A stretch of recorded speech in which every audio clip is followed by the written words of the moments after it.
Good morning. It's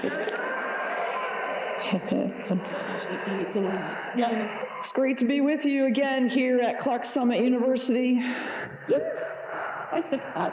Had a long trip this morning.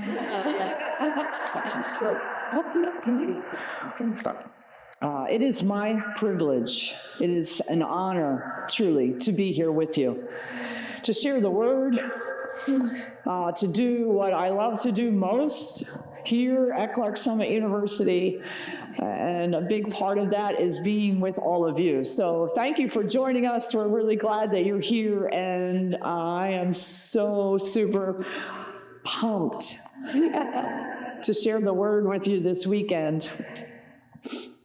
I'm guessing that for some of you, maybe for many of you, the theme of the conference still is what brought you here. In your life right now, perhaps still is not what's happening, and so it becomes very pertinent and a draw to you. We hear still, and we think, oh, I need that. Actually, anytime I mentioned it to someone as I was talking about the conference as it was coming up, they didn't just think it. Most people responded verbally, oh, I need that. So here's my question. What is it you think you need? A vacation? Relief from the stress? More money? Better kids? Less mess? New friends? Hopefully not the ones that came with you? A husband? Or a different one? More time to do those things that just keep getting put on the back burner? Think about it. Why are you here? What is it you hope to leave with or without? It's good to think that before we actually get started in what we're going to be talking about this weekend. You know, when you go to a conference like this or any kind of a learning experience, too many times it becomes a listen and leave. I want to exhort you that as we're getting started, why is it you are here? And let me relieve all of the stress that you have to get everything. God already knows why he has brought you here. So I encourage you to think God and ask God, why is it, what is it that you want me to get, even in your notes? Forget having to get all the little blanks filled in if that's where you're at, but to listen to what the Spirit is saying and let him guide you. When I coached, we would go to conferences frequently, clinics, where you would sit and listen to speaker after speaker after speaker after speaker after coach, and there's no way you could get everything. And we determined that for one weekend, if you could walk away with 3 things that you could actually put into practice, it was more than worth the time and the money that we had invested. God has something for you. It is not to make you perfect this weekend. Sure.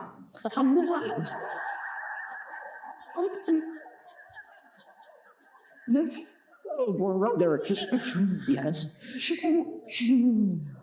He did not intend to bring you here so that you are unrecognizable. He has brought you here to take you on the next step in your sanctification, in your processing. And will you allow him to determine that for you? And will you step out then when you hear what it is and God says, this is it? Will you step with courage and obey?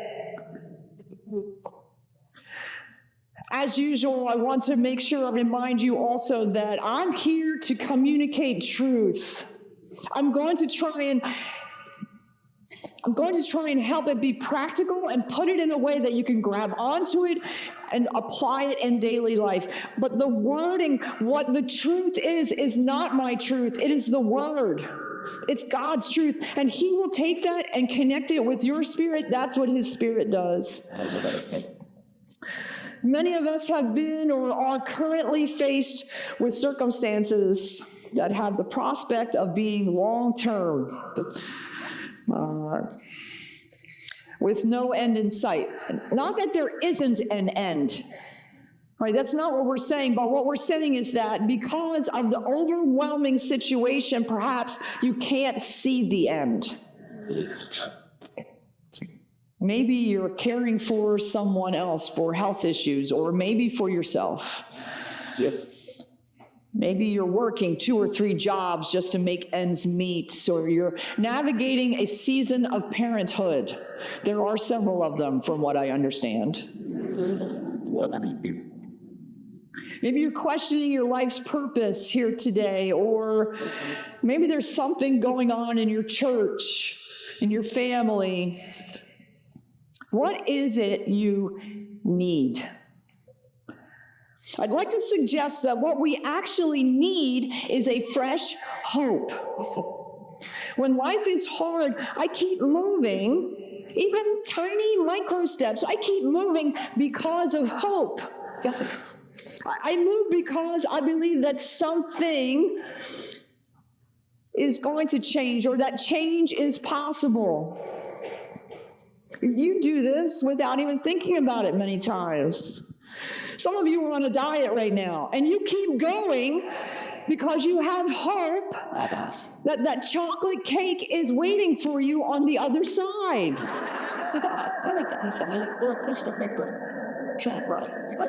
We work hard all year because of our hope that vacation is coming. We keep going because we know there's an end point. Sometimes we keep going because maybe this time it will make a difference.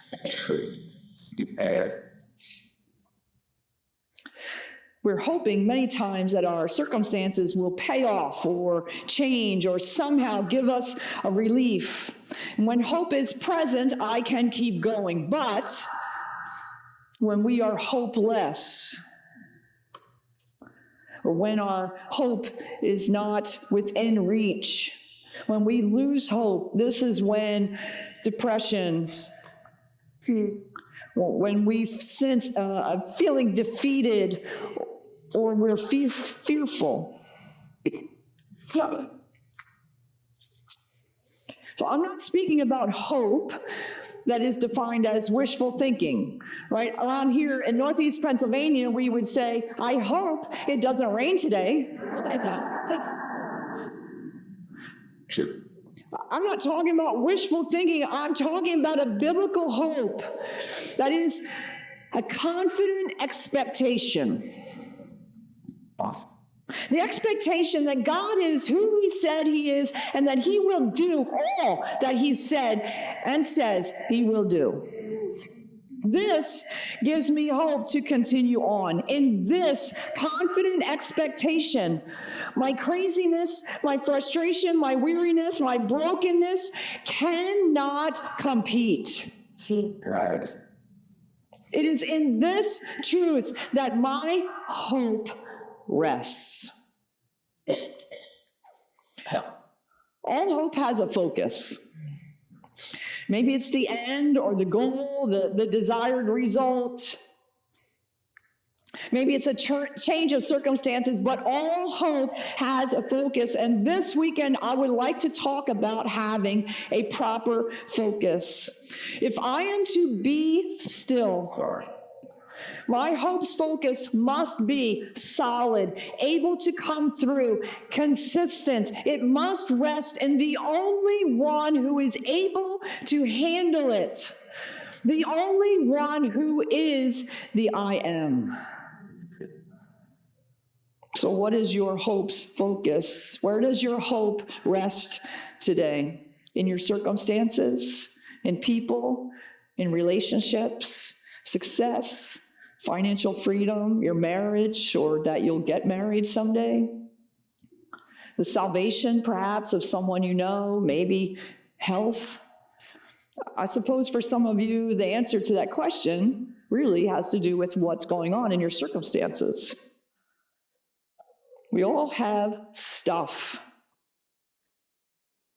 Family, health, finances, emotions, expectations, relationships. We all have our own stuff. Listen to this. My hope must rest in who God is, not in what he will or can do. Let me say that again. My hope must rest in who God is, not in what he will or can do. I'm sure you have heard someone say, I don't know how people do this without Jesus. Well, what's the difference that they're referring to? The difference is our hope. Well, what does it look like in real everyday life? How do I find rest in the midst of the upheaval, in the midst of the storm? But to answer that question, this morning I would like to look at a group of people who were indeed in the midst of an upheaval. We're going to look at Psalm 46. They were in the midst of a highly stressful, unpredictable, life-threatening situation. Many people believe that this psalm actually was written after the events of what you would see in 2 Chronicles chapter 20. Don't go there right now. So they find themselves in a situation, and they actually say, God, we don't know what to do. We're powerless. We're hopeless. But our eyes are on you. With that in mind, I would like to take a look, and I'm going to read Psalm 46 as we get started here. Psalm 46, to the choir master of the sons of Korah, according to Alamoth, a song. God is our refuge and strength, a very present help in trouble. Therefore we will not fear, though the earth gives way, though the mountains be moved into the heart of the sea, though its waters roar and foam, though its mountains tremble at its swelling, Selah. There is a river whose streams make glad the city of God, the holy habitation of the Most High. God is in her midst. She shall not be moved. God will help her when morning dawns. The nations rage, the kingdoms totter. He utters his voice, the earth melts. The Lord of hosts is with us. The God of Jacob is our fortress. Selah. Come, behold the works of the Lord, how he has brought desolations on the earth. He makes wars to cease to the end of the earth. He breaks the bow and shatters the spear. He burns the chariots with fire. Be still and know that I am God. I will be exalted among the nations. I will be exalted in the earth. The Lord of hosts is with us. The God of Jacob is our fortress. Selah. The writer of the psalm takes our attention and focuses our eyes, our hope on our God. If we're going to survive, let me sketch that. If we're going to live, because we want to do more than just exist, right? If we're going to live every day in our real life, we have to have hope, and the hope must rest in more than just my circumstances changing. My hope rests in who God is. And here in Psalm 46, he exalts us, be still. He encourages us, be still, for God is still God. So there's three things, three truths in this psalm that I'd like to point out. And there's so much. But let's just pick three things. First of all, who is this God? Number one, he is dependable. God is dependable in verses 1 through 3. We walk away from this section thinking words like he is a sure thing. He's a stability, steady, steadfast, permanent, loyal, faithful. The psalmist states what he knows to be true of God. He uses that God is our refuge and strength.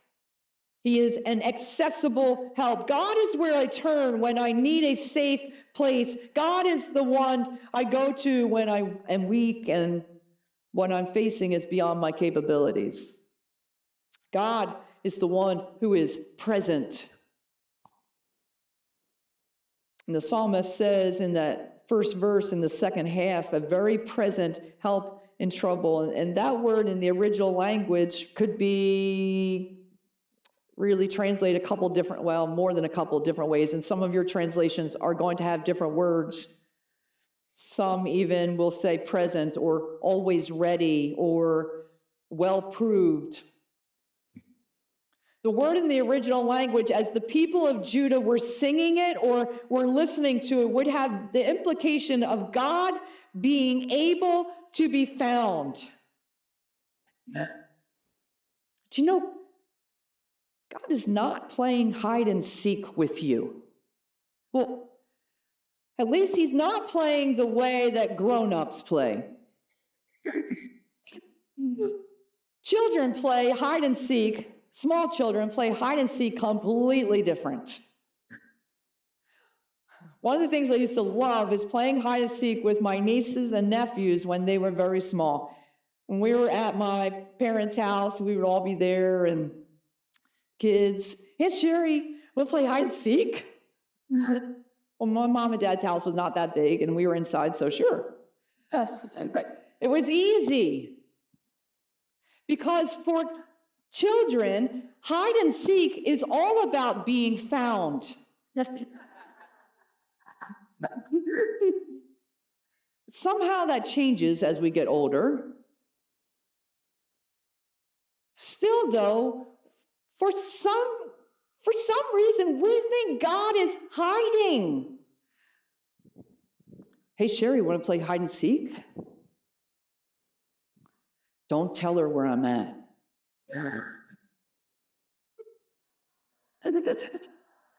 "Sherrie, I want you to know me." "Okay, God, where are you?" "I can't tell you."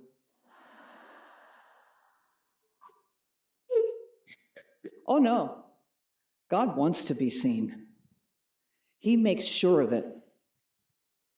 He makes sure that you can find him. He is accessible. God is my dependable help in trouble. He is able to care for whatever my situation requires. Safety, security, ability, strength, accessibility. So much so that no matter what happens, here as we read in this section, no matter what happens, we have no need to fear. No matter what. He says, though the mountains be moved into the heart of the sea, though waters roar and foam, though the mountains tremble at its swelling, though the biggest, most awful, most terrible things happen in all the earth, my God is bigger. He is accessible and he is dependable. God is not able sometimes and not others. He is always able. Can you say always?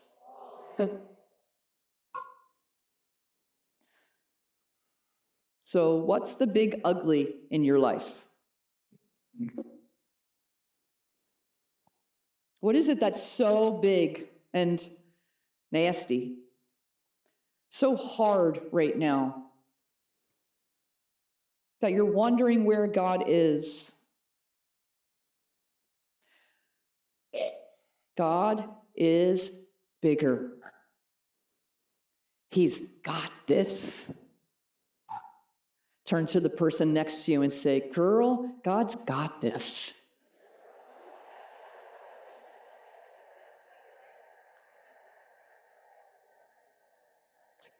God is dependable. Secondly, God is present. In verses 4-7, in the midst of the nations in uproar, he speaks up and he rules. This section, verses 4-7, speaks of a river that makes glad the city of God. The major point of the section really is the presence of God. And it's not just that he's there, but that he is intimately involved. God knows. God is present. God is working. And you will notice those three phrases that are on the banners around you this weekend. Because I want you to hear those phrases. I want you to grab onto those phrases. I want you to know and have them accessible in your mind. God knows. God is present. God is working. The psalmist says, the holy habitation of the Most High, God is in the midst of her. God will help her. He utters his voice. The Lord of hosts is with us. You can bring your biggest, baddest, hardest, most complicated, stubborn issue or problem. God is present, but he is not just here. He is intimately involved. So whatever it is you are facing, you do not need to fear. The Lord of hosts, the self-existent, covenant-keeping ruler of all, your God, is here. God is dependable. God is present. And thirdly, God is capable. In verses 8-11, there's a call to notice God's works. And as the psalmist is writing, he wants you to notice God's control and his power over all. He says, come and see. Perhaps some would believe that the psalmist wrote this, and after God had cared for the enemies of Judah, and the king brings them out and says, come and see all that God has done.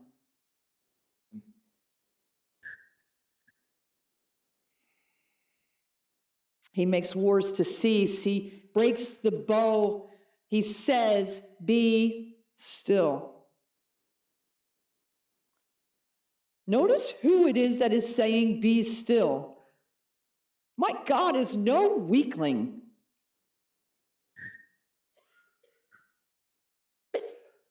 It is the strong Lord of hosts who stands up and says, I got it. I am quite capable. I am dependable. You can be still. And the idea that what he's saying here is to stop striving. Because he is capable, God says, be still.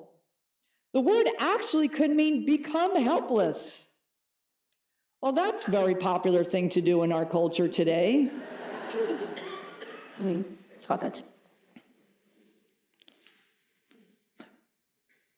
We work so hard at trying to be strong and all together.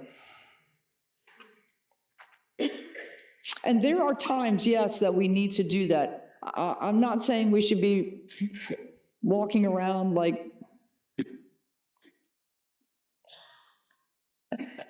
people with emotional issues. Like we all have.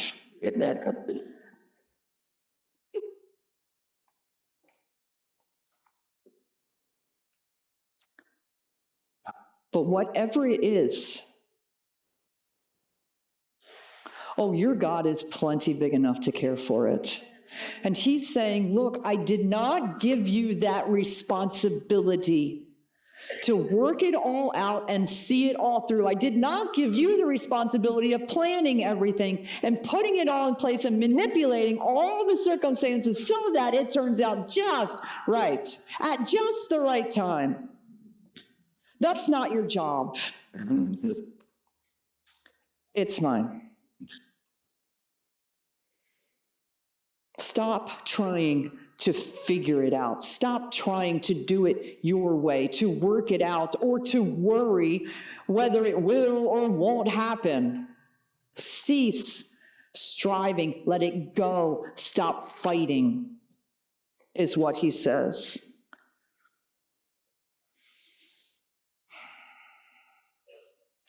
My God knows.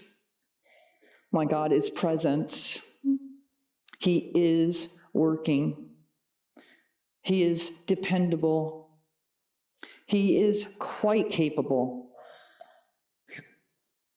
So what do we do with that? These concepts are wonderful, but this is not a listen and learn weekend. Listen and leave weekend. Whew, it is a listen and learn. It's not listen and leave. So what do we do with this? Let's make a few applications. Number one, we need to think more. These concepts, even as the author has written, he has broken them up, and though we do not know what that word Selah actually means, what we do think is that it has some way of saying, hey, stop here, pause here for a second, reflect, possibly. We need to think more. These concepts they require my thought. I invite you to be an active participant in your own life.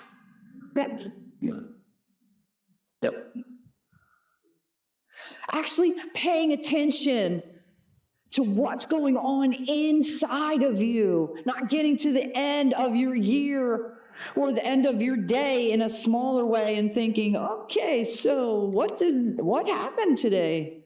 What was that all about? We have so much to do, whether it's actual legitimate responsibility or it's something that we have taken on ourselves to perform and to get it just right. Everything's jam-packed. We don't have time to think. I'm saying, yes, you need to think.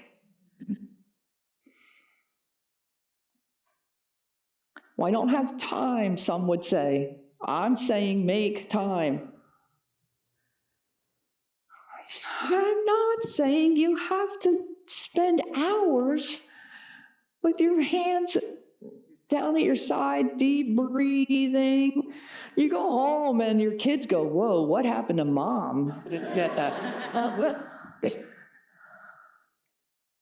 No. I'm just saying pay attention. It's okay, right? And sometimes when life is just hard, I need to have a moment. We have said this. I just need a moment. Great. Have your moment. Okay. Be emotional. Get it out. God has given us emotions. Use them. Cry. No temper tantrums. Cry. Do what you need to do. But then be done. Have your moment, but your moment should never turn into your life. We need to think more. Number two, we need to know who God is. Who is it that runs the show? Or as my grandmother used to say, who rules the roost in your life? Who's in charge? If it's you, it's no wonder we have fearful lives. We know ourselves. I know me. I am not consistently stable, present, and capable. Is the God of the Bible the biggest, most amazing, impressive, stable, dependable, and capable person you know? then I invite you to find a way to connect that with your heart and what you say, how you live. Perhaps it is something simple, and this is what I usually will encourage people to do, but find a word. If God is different, if he's a level above, maybe 2 and 10 levels above, then find a way to communicate. But when we talk about God, we talk about him the same way we talk about everything else. Because everything is awesome. It is not awesome. Find a word and you only use it for your God. I personally use the word awesome only for God or something that he is doing. Everything is not awesome in my mind. Now, you could be a totally different word. But if God is different, if he is bigger and more capable, if he is the strongest, most capable person you know, or someone that is much higher than anything you could ever imagine, then somehow we've got to communicate that. Because as we talk, everything's the same. And then that means probably in our minds, potentially in our hearts, God has lost his place. That he is greater. So find a way. Number 3, number 1, we need to think more. Number 2, we need to know who God is. Number 3, there's a need for us. All through this psalm, he uses first person plural pronouns. Those are us and we and our. He's not shaking his finger in someone's face and saying you or even I. It is an us in the psalm. I cannot do this life alone, and we need to understand that I need your help. I need your encouragement. I need you to listen and to support and to correct and to love and exhort and without judgment. It doesn't matter if you think your way is better. I need you. I don't need you to fix me. Interesting statistic. In 1990, the average American had 3.2 deep friendships. I'm not sure what a 0.2 person looks like, but 3.2 deep friendships. Today, that number is 1.8. It's sad. If you have deep friendships, count yourself fortunate. And perhaps you may find a couple more. There are different kinds and different levels of friendship. I'm not saying everybody should go there, but we need each other. 4th thing, we are called to respond. We are called to respond. This is not, as I have said, a listen and leave passage. Because of what I believe to be true about my God, I am called to respond. Look in verse 2. He says, the response is, I will not fear. In verse 10, he says, the response is to be still and know. And all of that, what I'm doing, how I'm responding, how I'm reacting, is going to result in one thing and one thing only that it should result in, and that is that God be exalted. It's not about me putting my name up there. It is about my God being exalted. He says the ruler of all the earth is with us. The God of Jacob. Well, let's change that. Put your name in that blank. The God of Sherrie is our strength and safety. Is that good enough? For some, perhaps your view of God is not good enough, and that is a weak stability. But he says, the Lord of hosts, the God of Jacob is our strength. Your God is dependable. He is present. He is quite capable, and he calls to you today. Put your confident expectation, put your hope in me. I am present. I am working. If fear and striving are part of your lifestyle, God is calling you today to be still, for He is still God. Let's pray.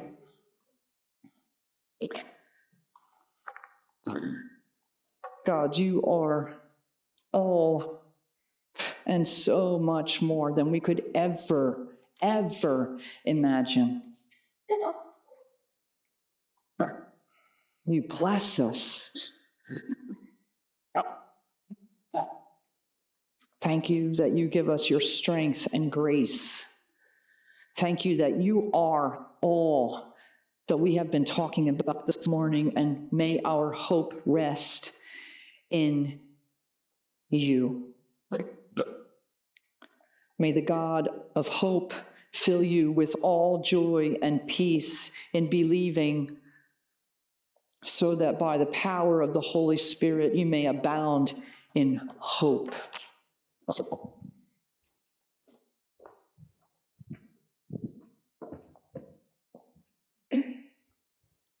Do you call me to believe, to trust, to be dependent on you because of what you can do? You can do anything, but do you do it for me?